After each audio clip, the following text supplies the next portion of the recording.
Okay, hello everyone. Welcome to Barca News Network. As you can see, a few new faces on your screens today. First of all, I'm Pablo Blanco. I'll be hosting the interview today. Ali, the owner of Barca News Network, kindly asked me to hold this interview. And as you can see, we're joined by a very, very special guest today. We're joined by Sam Marsden, predominantly from ESPN. Sam, if you just want to introduce yourself here before the interview gets started. Hey guys, hello everyone. Thanks for having me. Very generous with the very, very special. I wouldn't go that far. Maybe just one, maybe just very special. No, come on, Sam. Top Barcelona journalist. So honestly, we're just gonna go through some questions today. Hopefully, you as the audience enjoy it. We're gonna speak about some Barca stuff. As always, lots going on. Me and Sam were just briefly speaking about that off camera bit with Barcelona. It never really stops. And yeah, I think should we just get straight into things? Hopefully the viewers enjoy it. Interestingly, me and Sam, we spoke about a year ago now, really, didn't we? And we had an interesting chat. It's funny, quite a lot has changed. Also, in some ways, not much has changed, especially on the finances, if you think about it in some ways. But let's kickstart with the main talking point for Barcelona right now, because I think we have to start by asking you about Frenkie de Jong, because there's so much noise about de Jong now. I think for about a month, actually, almost bang on to this day was when the first de Jong rumours came out, predominantly to Manchester United, but of course, there's other rumours that de Jong wants to play Champions League football and whatnot. And honestly, we've heard so much. What's the Frenkie de Jong situation? Where do you see this one going? And just what's going on with de Jong at Barcelona? Because it seems like it's all leading into one avenue, but at the same time, de Jong wants to stay. What's happening? Yeah, I mean, the amount of Frenkie stories that are coming out are just insane, considering how sort of few advances have been made really over the past month. I think everyone knows Manchester United obviously would like to sign him. Obviously, the fact that Erik ten Hag is now their coach is seen as a plus for them, but obviously they can't play in the Champions League. What they can do is they can offer to build a team around him. They can offer to make him sort of the central point of their, not just their midfield, but their team, and they can also sort of match his wages that he's on at Barca, if not offer him more. But yeah, from there to there being any sort of agreement with Barca or with Frenkie de Jong, as far as I'm aware, when we're speaking today, Thursday, I mean, things can always change quickly, but I don't expect them to, because of Frenkie de Jong is currently away with the national team still, so he's not going to be it's not something he's actively addressing at the moment. And B, Barca are kind of paralysed until June the 16th when they wait and see what happens with these palancas, these financial levers that they want socios to let them pull. So yeah, I mean, I'm not aware of any official bid for Frenkie de Jong from Manchester United. There's been an approach, but nothing more than that. It does seem to be true, confirmed by multiple sources, that, I mean, I think everyone knows now when you see the veracity of the reports here in Barcelona that Barca are not just open to selling Frenkie de Jong, but are almost pushing him out the door in a way that we saw in the past with perhaps Arthur Melo, or to a lesser extent with Emerson Royal last summer. Both players that said they wanted to stay in the end accepted to leave. And we're seeing sort of a similar sort of media campaign with Frenkie de Jong in that sense. The stories that keep coming out when there's not really updates are further proof of that. So I think it's clear that Barca are keen to sell him if they can get him. The figure that's been said to me is 85 million, but I mean, you couldn't rule them out. They've never sold particularly well, so you wouldn't rule out, if they've set this label of 85 million, I would understand that United would test them with, well, we'll give you this up front, and then potential add-ons rise into 75, 80 million and test the water. So that's how I imagine the negotiations will go. I don't think there would be a problem between Barcelona and Manchester United if Frenkie de Jong gave a green light to the move. But that was obviously the major hurdle at the moment. Frenkie de Jong is not particularly, he's not completely ruled it out. I wouldn't say completely ruled it out, because anything can happen, but it's not something he had in mind. If we go back a month, he wasn't thinking I'd love to go and sign for Manchester United. Predominantly because he's an ambitious player, he's a self-critical player. He sees himself at the top of the game. Manchester United for the last 10 years now have been on a slow decline when you think how successful they were in the Sir Alex Ferguson years. So they won't be in the Champions League next year. And even if Erik ten Hag comes in and does a good job, the fact of the matter is they're still so far behind Manchester City, Liverpool, and I mean, Chelsea are in a bit of a tricky situation now with the new owners. But those top two in the Premier League are so far clear of them. Even if they do well, the scope of their ambition, and I could end up with an egg in my face at the end of the season if Ten Hag does the most amazing job, is presumably third or fourth, sort of getting back in the Champions League and the Premier League. That's the step that they need to take before they can even think about competing with the top two. So it's a long way from Frenkie de Jong's ambitions. In terms of his relationship with Ten Hag, it's fine, but as I understand it, it's not a particular pull. It's not like when you see stories and like this player really wants to go and play for Pep Guardiola or Jose Mourinho perhaps in the past. It's the relationship was fine, but Ten Hag's a very sort of professor-like coach is what I've been told. And, the success of, not the success is obviously down to Ten Hag, but in terms of the relationship with the players from that 2019 Ajax team, the big branch between the dressing room and the coaching staff was Schroeder more than Ten Hag. So it's not like, De Jong likes Ten Hag, but it's not like he's actively sort of, I really want to go and play for him again. It's obviously better that United have got Ten Hag than perhaps Solskjaer or another coach, because there is that link, but it's not a huge pull. So now it's just a waiting game. I think it's clear that Barca want to sell. It's clear that United want. I wouldn't rule out other clubs, because Frankie would obviously rather go to other clubs. I don't know if anyone will come in for him in the end. City are kind of lurking. I know at times they've distanced themselves, but with Fernandinho leaving Manchester City, with the possibility of Gundogan going, he's got a year on his contract, they would listen to offers for him, with these renewed rumours of Barca and Bernardo Silva. I wouldn't completely rule Man City out of making a bid. They've said they want to sign new players. Paris Saint-Germain and Bayern Munich have been linked as well. I'd be surprised if Bayern would pay the money that would be demanded for Frankie de Jong and the wages. Perhaps Paris Saint-Germain doesn't have anything confirmed on that. So it's going to be, I don't expect there to be anything imminent on Frankie de Jong, but these stories are going to keep coming out. Yeah, thank you. That was a really great update, actually. Some good insight there. Should we just move on to Barcelona's financial situation, because it kind of ties into all of this? As I think Barcelona, if they were to sell De Jong, might cover it up by saying it was a sporting decision. But is this really driven by the woeful state that Barcelona find themselves in financially, and the sort of state that they are still in, even from last summer? How bad is Barca's financial situation, and will it be recovered in time for Barca to have a normal transfer market this summer, if you like? Will Barcelona be able to spend? And will they still be reliant on selling big names like De Jong to try and recoup a bit of finance? Yeah, it's hard to. You have to be like a real financial wizard to the bottom of. There's so many strands to it in terms of not wanting to register losses on the club accounts this season, in terms of how they deal with the club's debt, in terms of how they get back to within La Liga's sort of spending limits to be able to spend properly. And they all have sort of multi sort of strands to them as well, in terms of, if you just look at, the way they devalued players last year, and then they sold Coutinho, but they still sort of registered a 17 million loss on Coutinho. Obviously the losses are far bigger when you look at, but in terms of the accounts, they thought by devaluing him, maybe they could. So it's just complicated, and loads of things going on like that.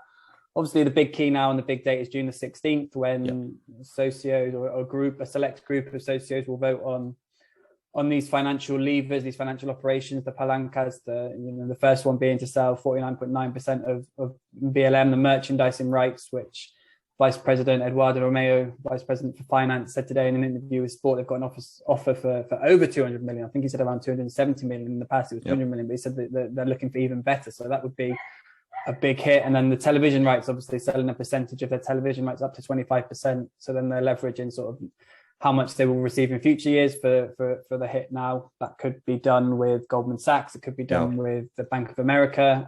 It looks unlikely to be done with CVC now and the La Liga project. So they're going to be the big ways to get money in now. But, you speak, and you get different things all the time. If you just look at Joan Laporta in January after signing Ferran Torres, he says Barca are back as major players on the market. On Wednesday night this week, he said Barca are still in the intensive care unit. So just the messaging is constantly changing. So you speak to someone at the club and they say, no, if we get these financial levers, get these deals through this, if we get over 500 million in to cover all the sort of negative equity that is at the club, and to replace that, then we'll be able to have not a normal summer, but we'll be able to do things with sales and stuff. And then other people are sort of completely more worried at the club, where they're like, even with these things, it's going to be very, very hard to get back within La Liga's limits to a level where we can properly invest without moving players on. So it's really up in the air, and we just have to wait and see. I think it's going to be mad, because I think we're going to see that first, and we're going to see outs, and then we're going to see a rush for the players that Xavi wants in July and August. And I guess the problem is a lot of them have already been targeted in terms of, Lewandowski, Rafinha,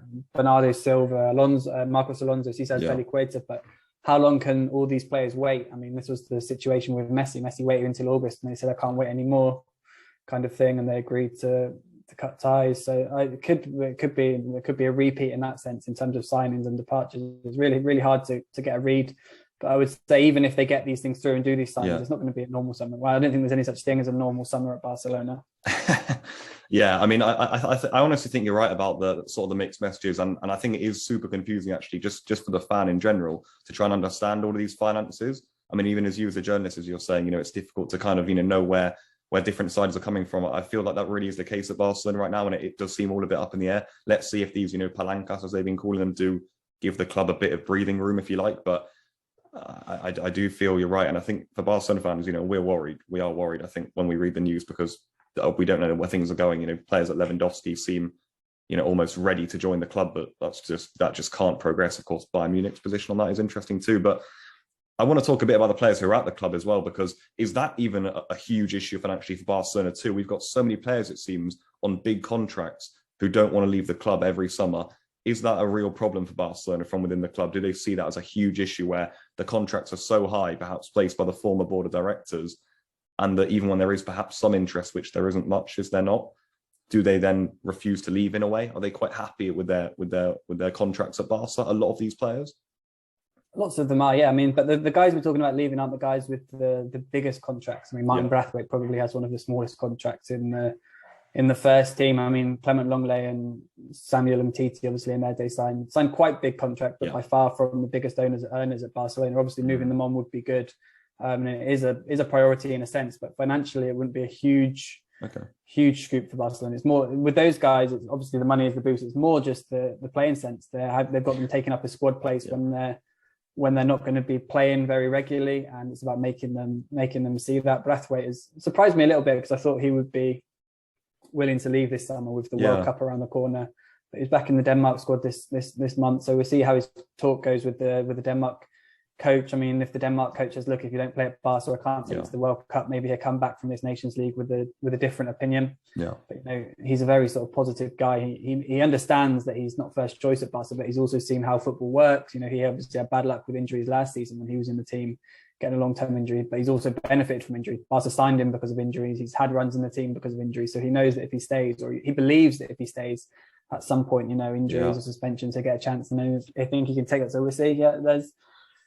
I don't know about Braithwaite. I think Lenglet will accept to go. It's about finding a suitable home for him. He's a long way down the pecking order now. Obviously, Christensen's coming in as well. So we'll see. I think Samuel Umtiti, I think he will also, in January, before he got injured, after signing that new deal, he was prepared to go out on loan. I expect, there's nothing advanced, but if I was betting, I would expect him to go out on loan to France this summer. And then, guys like Pjanic, Trincao could bring in a bit of money, not as much as Barca paid for him, but something. I think most of these guys will leave. Ricky Puig, Oscar Mingueza, but they're not desperate to leave. They're not like, I desperately need to leave to play minutes. They're going to have to be given a sort of a soft push and found an attractive offer.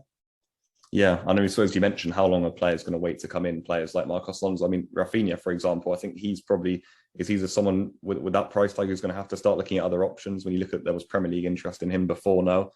If Barcelona, Rafinha is an interesting one, because obviously he has a contract with Leeds until 2024. So if Barca don't sign him this summer, he obviously has the decision to make whether he listens to other offers or if he waits until next year. If Barca say, we'll sign you next year when you've got a year left on your deal, our financial situation will be better, maybe because you've got a year on your deal. Leeds will negotiate a lower fee. Maybe Leeds will get relegated and that clause will kick in again. I doubt he's going to run his contract down for 2 years and come for free in 2024. But, if he stays at Leeds for a year, and, maybe we'll get to that situation if Leeds had a great year and he was like, oh, Leeds are in Europa League, I want to stay for a year and then go for free or something. So there's a few different scenarios open with Rafinha, and a lot can change if he stays at Leeds this year. But there is. He'd come out, have a bigger market in England, but I'm not sure we'll pay that fee that Leeds are asking at the moment. I think it's just a little bit too much. I would be stunned if Barca paid over 50 million for him this summer in their situation and with their needs. Although it also depends on, if Dembele leaves, they do lose a lot in wide areas.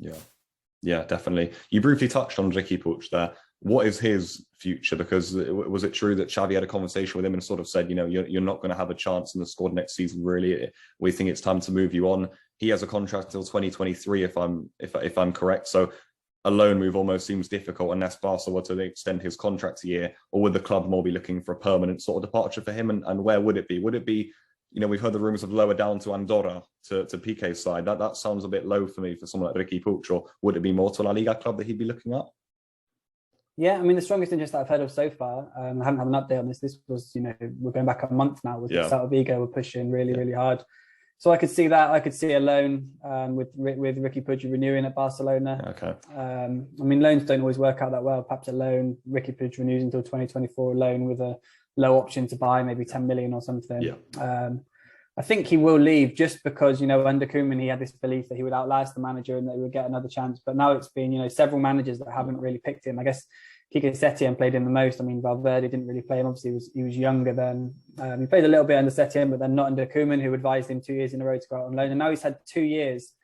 So there's a combination of those two circumstances, really. 2 years of not playing. Can he risk a third year at this stage this young stage of his career? I mean, he's not as young as perhaps people think. I don't know, is he 22 now? Maybe nearly 23 even. Yeah. So he needs to get some minutes at the top level before, he's spent 3 years not playing. And obviously the fact that Xavi has come in and also doesn't count on him as a regular is obviously also a big thing, because yes. Xavi is here in theory for the long run. So if Xavi's not using him now and Xavi says go out and play, get minutes, loan, then that's different to Ronald Koeman saying it. Yeah, absolutely. I think that was the big thing with Ricky Puig. I think you're spot on. Robert Lewandowski is the big name for Barcelona, who seems desperate to come. Bayern say they have a contract with him until 2023. Barcelona, of course, in our situation, doesn't seem like we'll be ready to do operations just yet. You hope that after the 16th of June and after some sales, perhaps, that there's room for Lewandowski. But is Lewandowski a player you see Barcelona will put right at the top of their list and will go for, especially with how public he's gone about his desire to leave Bayern and to join Barca? Yeah, it's interesting because obviously and it is true, the public comments and the interviews and everything that he's doing are very much to put pressure on Bayern, but I almost see it more as pressure on Barca. Yeah. Because Barca now have this huge pressure on them to get this deal done. He's played his part, more than any player has done in a very long time in terms of what he's saying. I mean, he hasn't said Barcelona, but he's made it quite clear. I think we can say that, that he will only consider one offer. He's learning Spanish. He's got a place in Spain and all this. I think it's fair to make the assumption that he's talking about Barcelona. So now he's put all this pressure on Barcelona to do this deal. I think the pressure on Bayern helps, but in my opinion, I think Bayern would let him go for the right deal. I mean, we're seeing him making moves now for Sadio Mane and looking at a couple of other sort of Bundesliga strikers.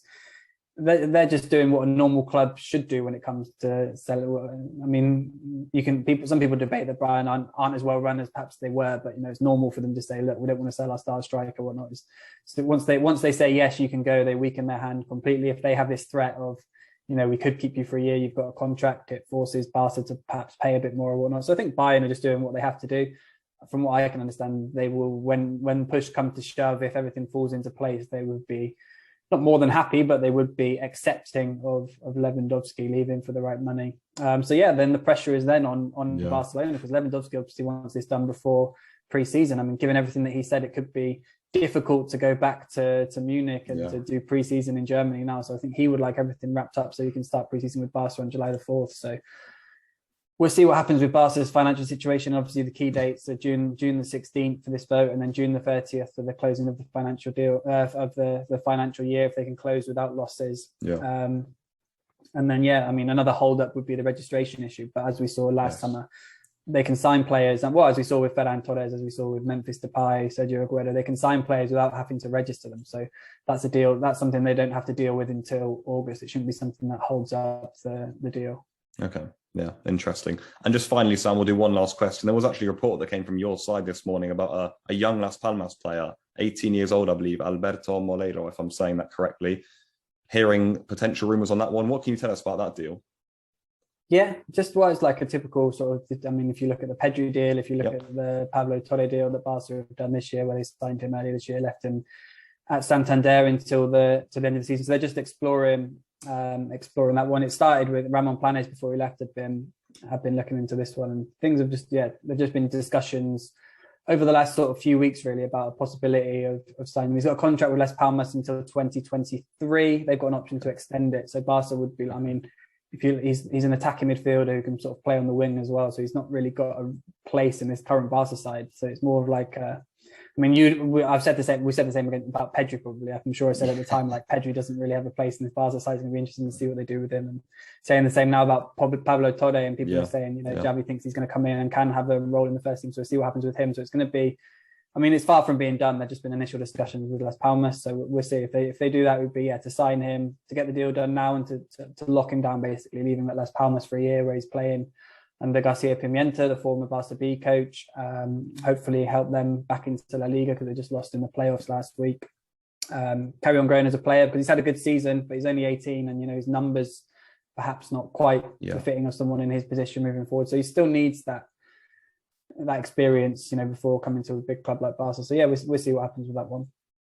Amazing. Perfect. Well, I think we've covered quite a lot there, to be fair, Sam. Honestly, thank you so much for joining again. I hope everyone at Barca News Network enjoyed it. Always a pleasure for me, honestly, to be able to interview someone like Sam. So thank you for coming on, honestly. No worries. Thanks for having me. Always good to chat to you. Perfect. All right. Thank you, everyone who watched. And see you later. But goodbye. All right. Got to get off. Thanks for your time. Speak to you in a bit. No, thank you, Sam. Honestly, all the best. Cheers, man. Bye-bye.